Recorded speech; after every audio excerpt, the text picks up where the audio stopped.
ICE agent, and did release a statement on that just the other day, but I just wanted to have the opportunity before you today to talk about that a little bit more.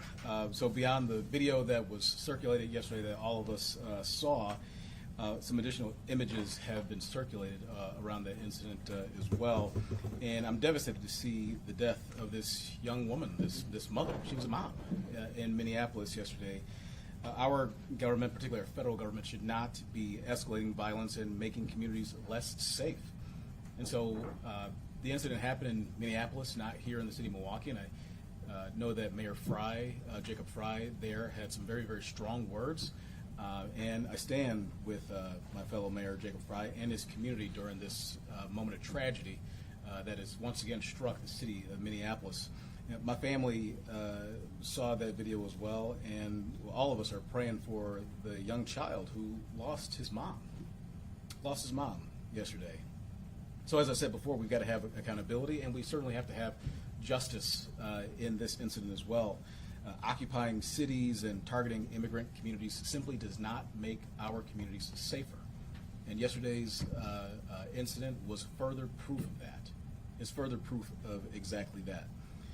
So 4 years ago, I said that we would have transparency in my administration here in this city, especially on issues regarding public safety, because I believe that transparency is a key part of our good government approach that has embodied my administration. So today we formally present the latest statistics on public safety and crime here in the city of Milwaukee. So as you can see from the information that we've already shared with you, the numbers are remarkably positive in the city of Milwaukee. Appropriately, there's been a lot of discussion on the rise of homicides. I've talked about that. I know the chief has talked about that as well. Nevertheless, to be clear, just about every other category of what the FBI calls Part 1 crime is down, and down by double-digit percentages, and that's a good thing for public safety in Milwaukee. More than 1,000 fewer cars were stolen. More than 1,000 fewer cars were stolen in 2025 compared to the previous year. More than 500 fewer robberies occurred in the city of Milwaukee as well. There were more than 120 fewer victims of non-fatal shootings in the city of Milwaukee. Carjackings in the city were cut almost in half. Those are all very positive, very good numbers regarding public safety here in the city of Milwaukee. The anomaly, though, of course, and as many of you have already reported on, is the most serious crime, which is homicide. And everyone standing with me today is working to reduce that number. So we're examining trends, we're applying technology, we're redoubling our efforts to hold perpetrators of the most serious, most heinous crime accountable. And it's worth noting that the police department homicide clearance rate is 87%. That's pretty astonishing, Chief, and I want to commend you and the officers under your command for the work that you're doing to make sure that there is justice and accountability when people commit homicide in the city of Milwaukee. Because, as I've said before, our public safety approach is built on a two-pronged pillar. It's accountability, and it's also prevention. And those folks who have harmed folks, we are working to make sure that they are held accountable for their crimes. As I mentioned before, prevention is also part of that mix. So the Department of Community Wellness and Safety continues its proactive work because we've got to use every single tool at our disposal in order to make the city safer. Many times I often will remark that if when I'm doing an interview alone on an issue of public safety, that if the police chief were standing next to me, he would say that the police of and by themselves cannot solve all these issues. It takes a community-based approach that includes prevention. The police chief happens to be here with me today, so I'm sure that he will have the opportunity to reiterate just that as well. So again, I want to reiterate what I've said from this podium. Building safety involves everyone within the sound of my voice. It's not just those of us who are standing behind the podium today. It's everyone on the opposite sides of those cameras as well in our community. Everybody has a role to play in making our community a safer place. Whether that's folks in neighborhoods, in schools, in churches, and businesses, all of us have got a part to play in order to make Milwaukee safer. And I've also talked about neighborhood stability. People who are invested in and caring about what happens in the areas and neighborhoods across the city where they live. Recognizing the importance of that, recognizing the importance of stability, I've declared 2026 to be the year of housing here in the city of Milwaukee. Because when housing is affordable, when people are less transient, when home ownership opportunities increase here in our city, our neighborhoods become safer places. And that's exactly what I want to see. So yes, everything, literally everything begins at home. And so you'll see more effort from us this year around housing because, again, I've declared the year of housing in the city. Each homicide in Milwaukee brings pain. Loved ones are lost, and in a disproportionate number of killings, guns are the weapons that are most used. All of us know that. We've tracked that. We've followed that for many, many years here in this community. Our lawmakers in Madison and in Washington, I've called on them a number of times in order to address this, but they've got to address it. They've got to do it with very serious action, because as all of you know, and as I've said many times from this podium as well, local government's hands are tied as it relates to access to guns. Gun control is not an issue that is under the jurisdiction of local units of government. It's a state level responsibility. It is a federal level responsibility. And we're doing all that we can at the local level to address that. We need our partners in Madison and Washington to do the same. We got to do more to keep guns out of the hands of people who should not possess them. And I think that is so important. And usually I take the time to rip on this a little bit, because I think too often there'll be people out there who will say, oh, there he is, there's Johnson trying to take people's guns away. That's not the case. The police, the district attorney, our violence prevention efforts, myself as mayor, the people who live in our city, what we're saying is that we don't want people who would commit crimes with guns to get their hands on them. And it's far too easy for those people to get their hands on those firearms. And when they do, they cause death, harm, and destruction in our neighborhoods. That's wrong. That's what we want to stop. That's what we want to partner with Madison and want to partner with Washington on, so that our communities are safe and fewer people lose their lives or are seriously maimed because of gun violence in our community. And for anybody who thinks that gun violence is simply an urban problem, I guarantee you that it's not. I invite you to look at the numbers. Across Wisconsin, more gun deaths are suicides than homicides. Easily availability of firearms is a major factor in deaths, not just in Milwaukee, but literally all across this state. So I'm going to invite those in the media here to take a look at the Wisconsin Department of Health Services data on their website. Here's a short piece right here that I found where they track gun homicides, or gun deaths, should I say, in the state of Wisconsin in all forms, in all communities. Take a peek at this. It's not simply homicides in the city of Milwaukee. For instance, in the year 2023, 743 people in the state of Wisconsin died by gun death. All of those did not happen in the city of Milwaukee. Right? There's a problem across the state of Wisconsin. That is why we need our partners in Madison to take this seriously, so that more people do not lose their life because they got their hands on a gun when they shouldn't have. It doesn't matter if it's somebody who is killed by homicide in the city of Milwaukee. It doesn't matter if it's somebody who died by suicide in a rural part of our state. All these folks, whether they live in the city of Milwaukee or some far-flung place elsewhere in Wisconsin, these are Wisconsinites. These are citizens of our state, and all of us should be doing all that we can in order to make sure that their lives are not lost unnecessarily so. So overall, Milwaukee was safer in 2025. The work of the police, the work of our prosecutors, and our violence prevention professionals, they all deserve credit. Our dedication to safety continues as we work to make 2026 an even safer year here in the city of Milwaukee. And so at this moment, I'm going to pass it over to our police chief to talk a little bit more. Thank you, Mayor Johnson.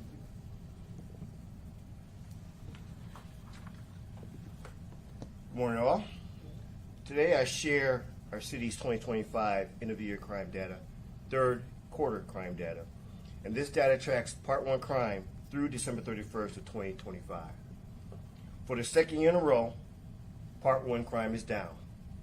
Just as the mayor said, second year in a row, Part 1 crime is down. Part 1 crime is down by 17% overall.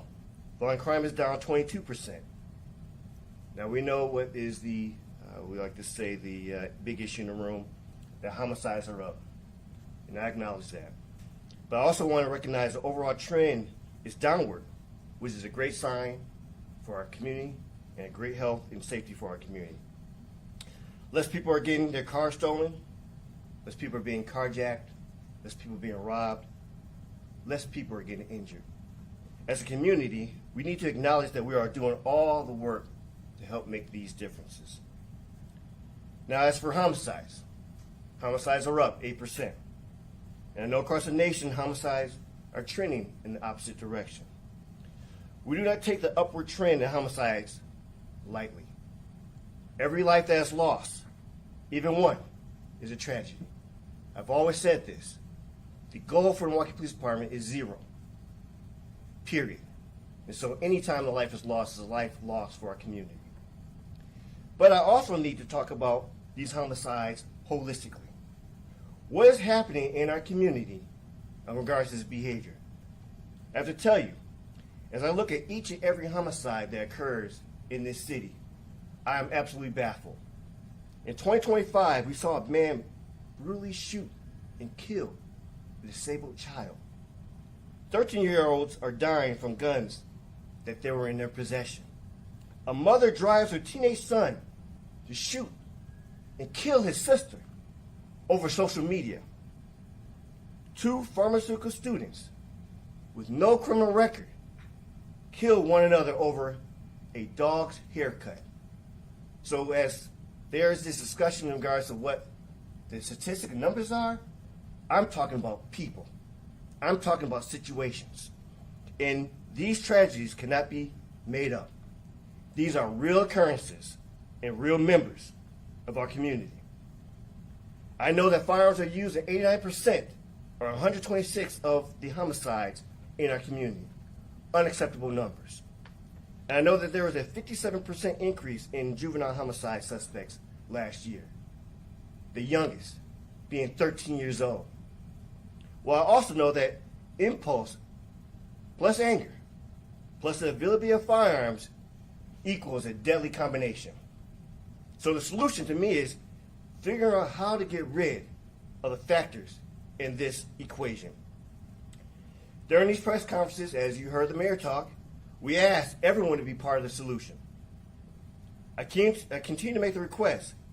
How do we collectively stop the violence? How can you help reduce impulse, anger, and availability of firearms? Please step up to the plate. Faith leaders, mentors, community groups, families, we need all of you. Life is sacred, and let's make sure that everyone in our community lives by this creed. As I do in every quarter, I want to use this opportunity to thank the men and women of the Milwaukee Police Department for those who are working, responding, investigating, and solving crimes. During the holidays, there are no days off. During the New Year's Day celebration, our men and women were out there making sure that our community is safe. I appreciate them, and I hope you also do in regards to that. Looking ahead to 2026, we continue our steadfast commitment to health and welfare of the community, with our residents and visitors to not just feel safe, but be safe. We'll continue to work on initiatives and strategies, keeping that as a focus, and we are committed to the mayor's housing priority. We plan on working with our city partners on a variety of initiatives, including additional vacant house checks, focusing on how we can keep people safe in their homes by tackling domestic violence issues and assisting in the distribution of housing resources. And as a reminder, everyone is an important part and role in public safety. If you have any information, please understand that there are platforms and ways to be able to contact us, either through the Crime Stoppers or at 414-224-TIPS. Together we're better. Now I'd like to call the District Attorney Kent Lovern, up to the podium. Thank you, sir. Well, good morning. It is appropriate and important to report progress when it happens as well as when it does not. And so I would say, first of all, an almost 40% reduction in non-fatal shootings over the past 2 years is substantial. That equates to hundreds of people in this community. At the same time, all the progress being made, we know, is no consolation to the loved ones of 142 homicide victims, and we acknowledge that. But we all agree that no amount of violent crime is acceptable, and there remains plenty of work to be done. So here's what's happening on the prosecution front. First, for the third straight year, last year, we are issuing 1,000 more felony cases than in 2022. This 3-year average is the highest in the last decade. Second, in the past year, we filed 350 more misdemeanor cases, largely due to an enhanced response to domestic violence, along with our law enforcement and community partners. Third, in 2025, our criminal traffic prosecutions increased by 50% as we continue to battle reckless and irresponsible driving. And so in the year ahead, we will continue to bear down on the violent crime that threatens the safety of others in our community. So we'll continue to ask judges in important violent crime cases to impose jail and prison sentences where that's appropriate, and those include in reckless driving cases. Because let's remember, one way to prevent crime is to remove from the community those whose actions are hurting others, plain and simple. At the same time, we will continue to provide diversionary and treatment options for nonviolent offenders in order to conserve our jail resources and to address the root causes of crime. And I want to conclude by expressing the importance of the work happening every day in our neighborhoods. The nonprofit sector in this community is absolutely critical, not just to the survival of some, but to truly connecting people in our city to one another and to all of the assets our community has to offer in a positive way. The community violence interruption work underway is absolutely preventing criminal acts of violence every day in our city, and that needs to continue to be supported. Programs that encourage mentoring and strengthen a sense of belonging, especially for the younger people in our city, are abundantly critical, and they need to be supported. And I would join the mayor and chief in asking every adult in this community who can do so to find some way to support the good work going on throughout our neighborhoods every day, because this work does make our city healthier and safer. And this work going on is everywhere right now, and I can't underscore that enough. How many people in this community are working hard every day to make this city healthier and safer? Many are people we don't see every day in the public eye, but this is their work that they are undertaking because they care this much about our community. So in conclusion, nothing justifies negative behavior, and we all know that. But the more people believe they matter, the more they will invest themselves in our city in a positive way, and all of us can play a role in making this more possible. Thank you. And I'd like to ask Adam to come to the podium, please. Thank you. Good morning. Good morning. On August 25th of 2025, when I was placed into this role, I was asked by the media, how would I define success? And I struggled because I can't arbitrarily pick a number, a percentage to reduce violent crime that I would deem successful. And almost 5 months later, I feel that's even more true. And I struggle because obviously we're talking about 10 more lives in 2025. We'll not take another breath in 2026. And we say that's an 8% increase. And I feel percentages, it's a very cold way to look at human lives. That's 10 people who don't have the most important people in their lives there anymore. And then I look at from August 25th of last year till December 31st, there's been an 11% decrease in homicides. And while some people might say, well, that's a good thing, that's success. As was alluded to here, I don't think anything other than zero can ever be defined as successful. Since August 25th, I've received the same notifications as you guys have. 48 people have lost their lives since August 25th of 2025. Those are 48 instances where I feel like an absolute failure. Because those are 48 people that will never be here, be with their loved ones. Same period in 2024, 54. So it's a 6 human being difference. And I attribute that to a very intentional collaboration between our office, the county, their credible investigative teams, and the police department. The relationship hasn't always been great over the years, but I feel that there's a trust being built. And we're deploying our teams, our limited teams, we don't have a lot of people, thanks in part to the areas that they say are the most dangerous. That's where we send our people.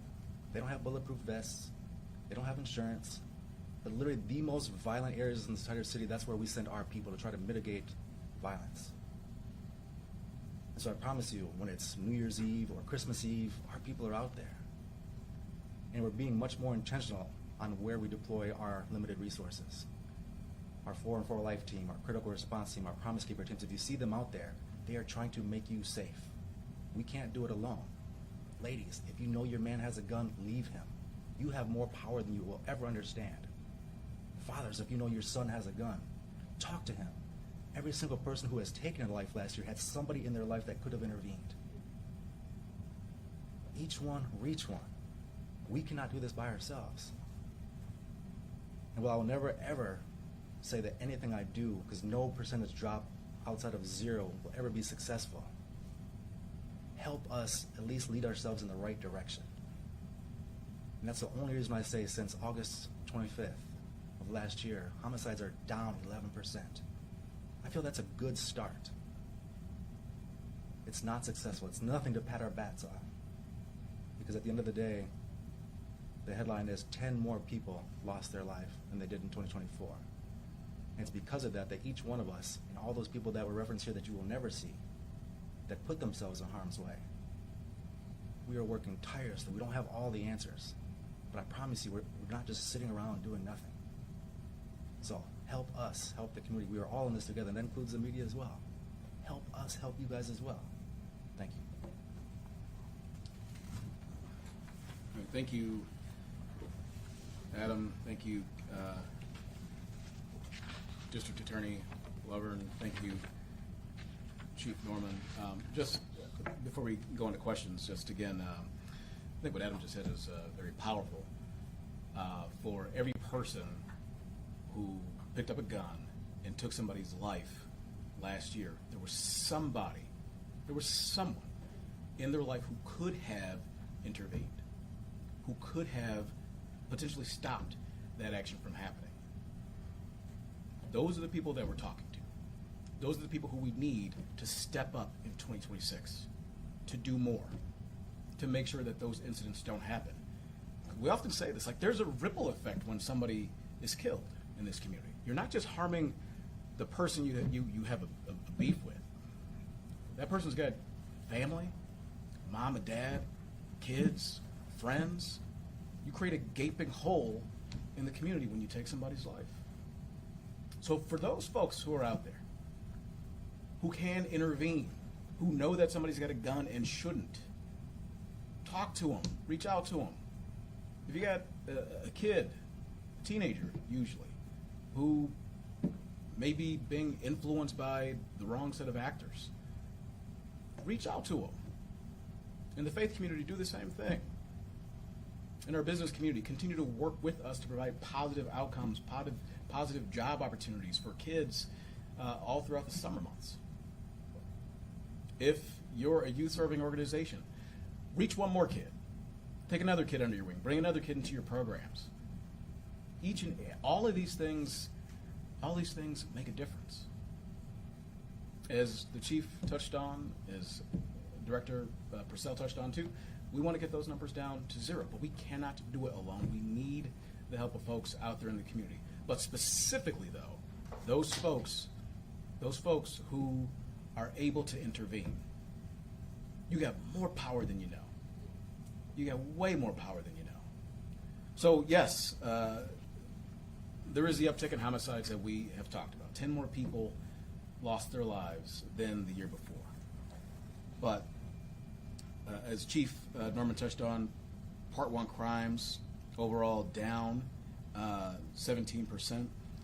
Property crimes down 15%. Total violent crime down 22%. Arson down 14%. Auto theft 21%. Theft down 10%. Burglary down 16%. Aggravated assault down 22%. Robbery down 28%. Rape down 10%. Non-fatal shootings down 19%. Carjackings down 49%. These are good numbers, and we're moving in the right direction in Milwaukee. But we still have a lot of work to do. All right, with that, we'll take a couple questions. Could you expand a little bit on your battles against reckless driving and how that, I know it's only been a couple of months since the new ordinance went into effect, but do you have figures on how many cars have been towed related to reckless driving? And maybe just expand a little bit on it. Our habitual parking violators ordinance, that one you're talking about? The reckless driving. Towing. I don't have the exact numbers on the tows, but again, this is one of the things where we're talking about with crime overall, where we want to use every single tool that's available at our disposal in order to address the situation, right? And that being another one, like reckless driving is a public safety issue.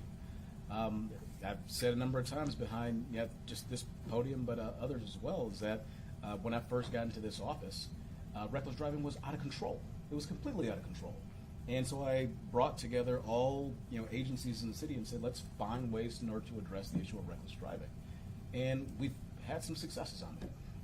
You'll see some numbers that come out from our Vision Zero effort and our partnership with the Department of Public Works to make reckless driving more difficult in the city of Milwaukee, and to see that there are fewer people who died because they were hit and killed in traffic accidents. Curbing reckless driving has been one of the pillars of my administration, and we're seeing a lot of results, including in towing as well. I don't have those towing numbers on me right now. 30.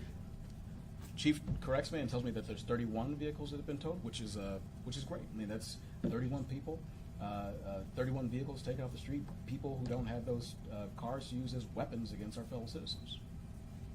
Thank you. Chief, can you, with the overall violent crime numbers trending in the right direction, can you provide any specifics? What appears to be working last year that maybe wasn't implemented in years prior? Well, I always will come back to this. The collaboration is real.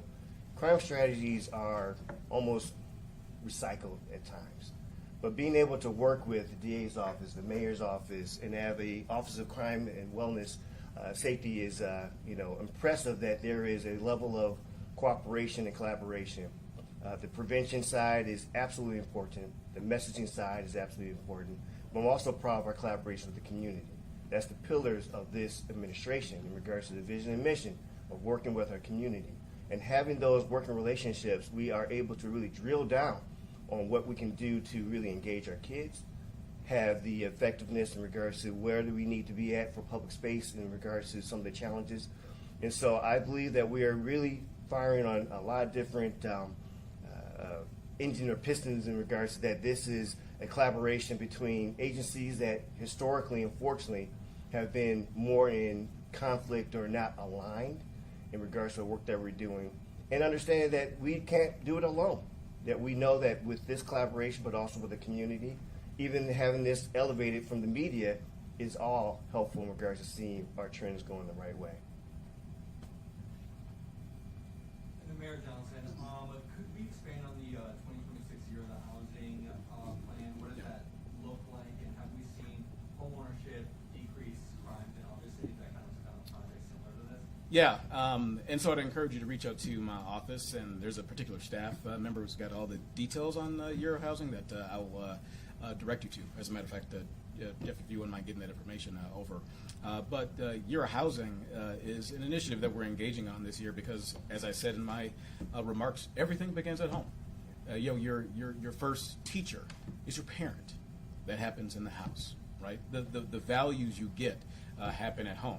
Often say, before a kid or a young person or anybody, before they go out and hit the street and their foot hits the sidewalk, they should be concerned about what their parents are going to think about their actions when they're out there. Those are things that happen at home. I mean, even Chief touched on this, on issues of domestic violence and public safety. Those things happen at home too. So we're taking all those things into account and then building off the successes that we were able to generate in my administration, working collaboratively with our city council over the course of the last year. We've got a brand new policy to work to make sure that we're investing in not just affordable housing, which is needed in the city of Milwaukee, but also workforce housing in the city of Milwaukee, which I think can be a game changer for adding more housing supply in the city. Milwaukee last year was named one of the hottest, most cutthroat rental markets in the United States. If we're able to increase supply, we can help to reduce some of those costs and make sure that folks are not burdened with the cost to pay for the roof that's over their head. That's part of the Year of Housing.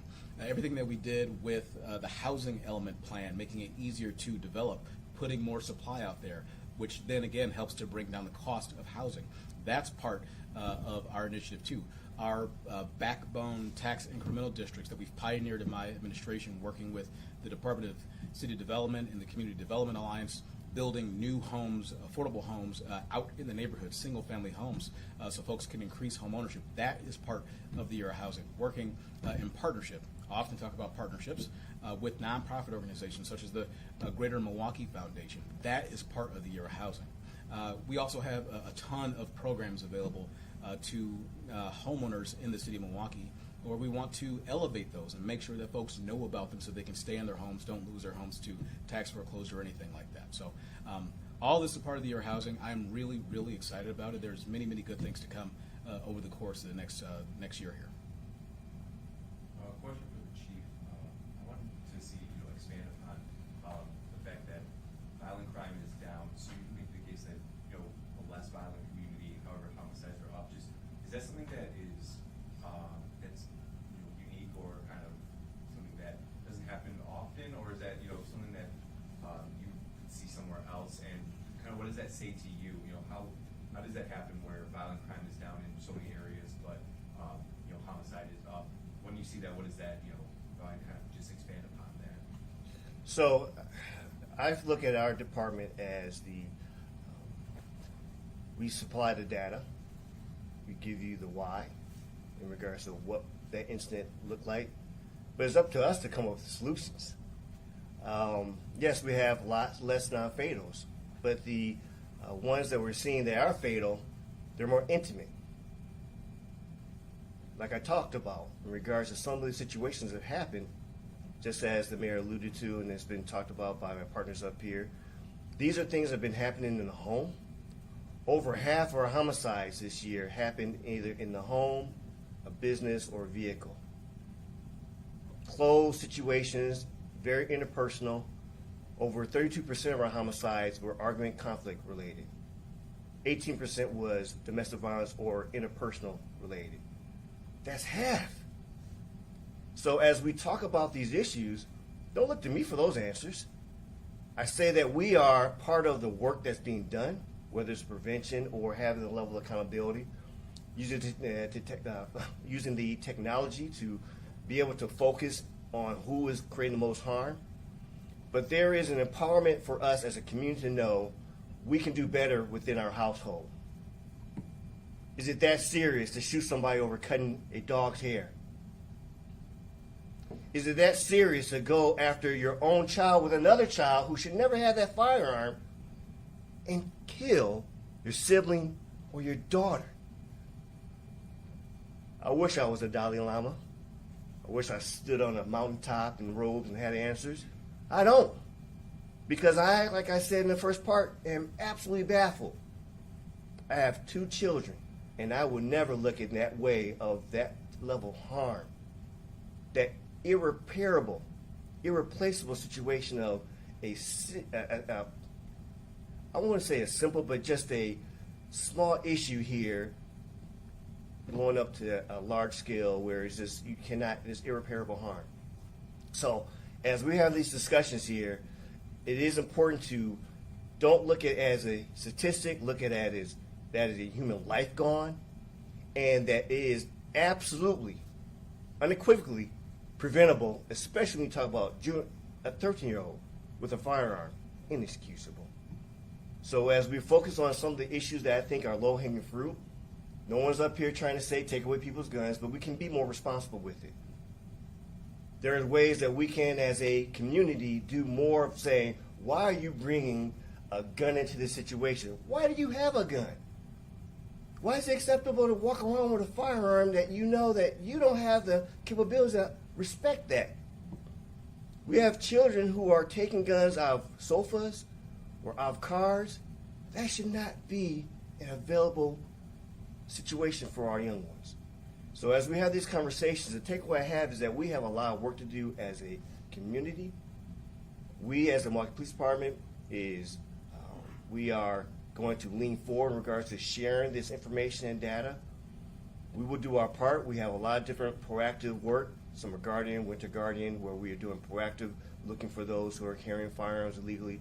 working with prevention for the Office of Community Wellness and Safety, ensuring that we have accountability with the DA's office, work with the Year Housing with the Mayor's office.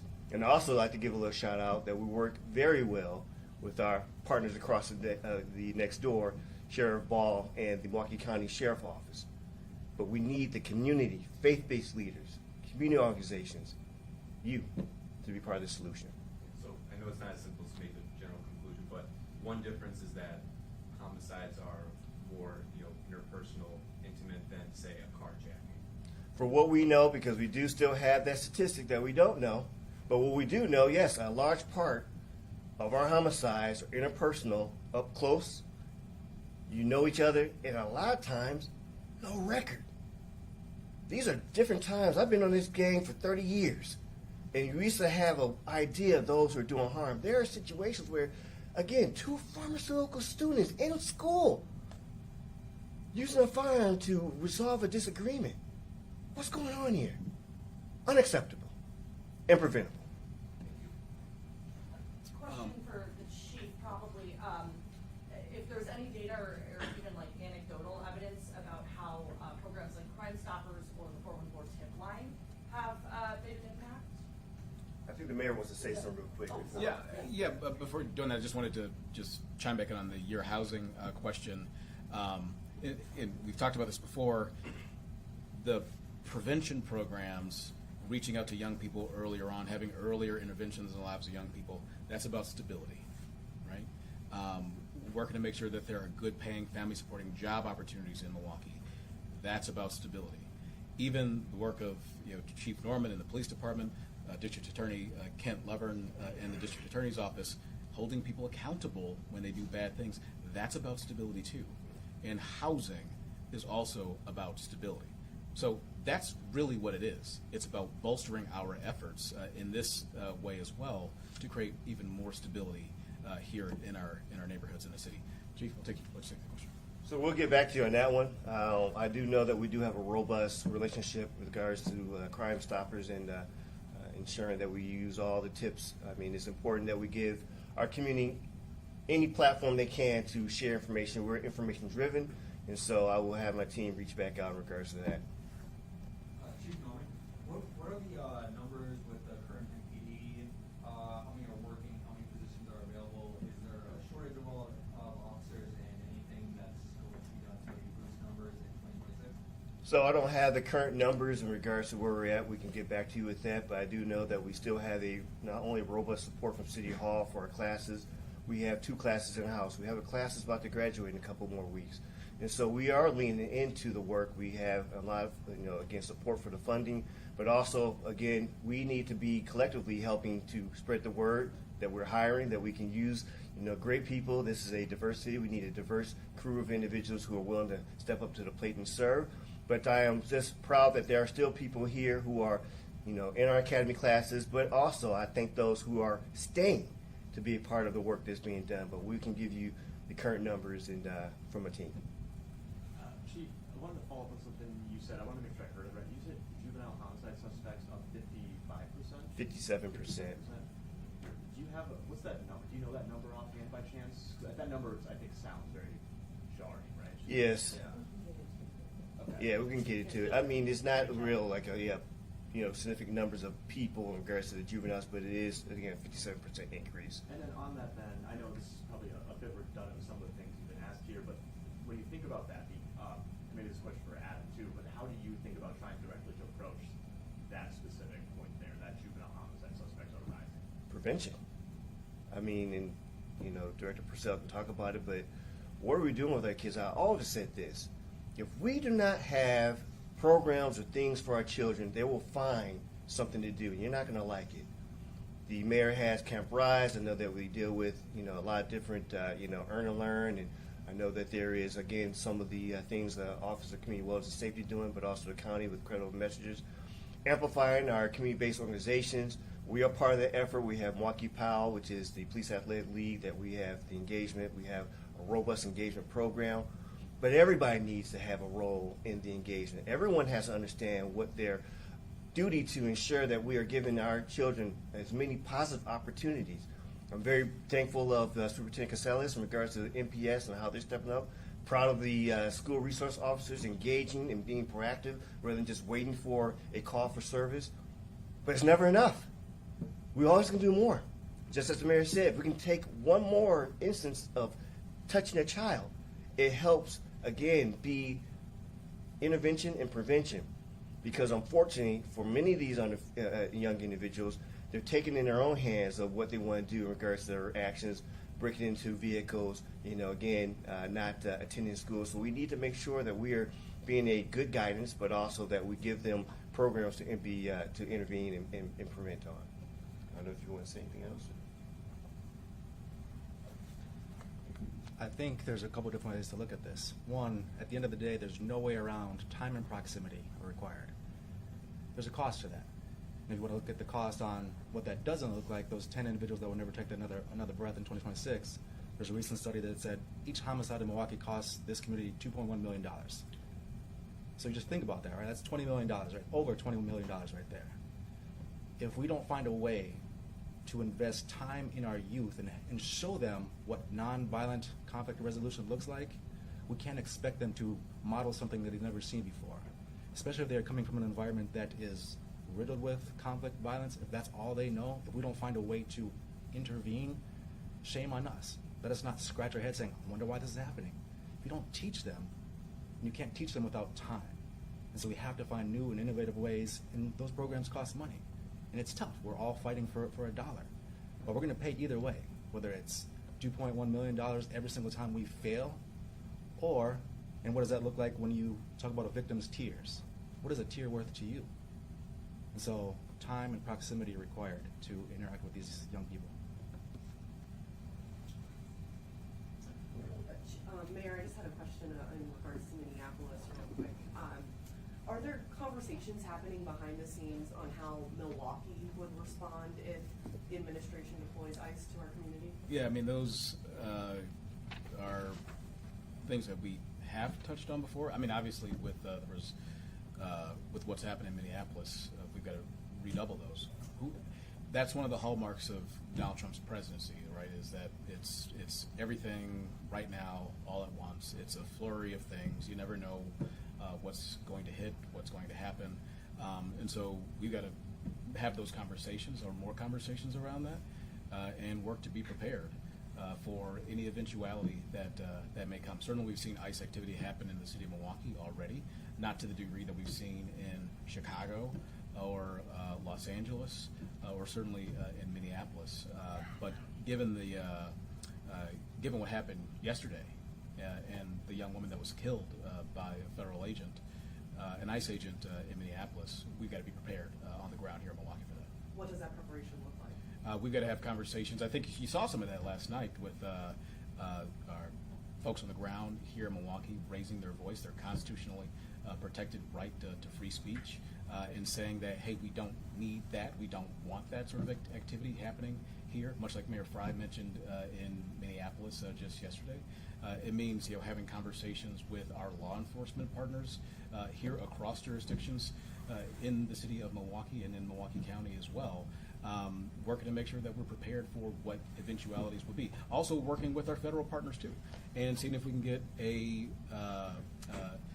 heads up to see if we can get some insight into what federal action might be here in Milwaukee and in Wisconsin. So that means working with our federal delegation, those who are willing to work with us to have those sort of conversations as well. So right now, no word from the administration that ICE is coming to Milwaukee? There is no solidified word right now from the administration that ICE is coming to the city of Milwaukee.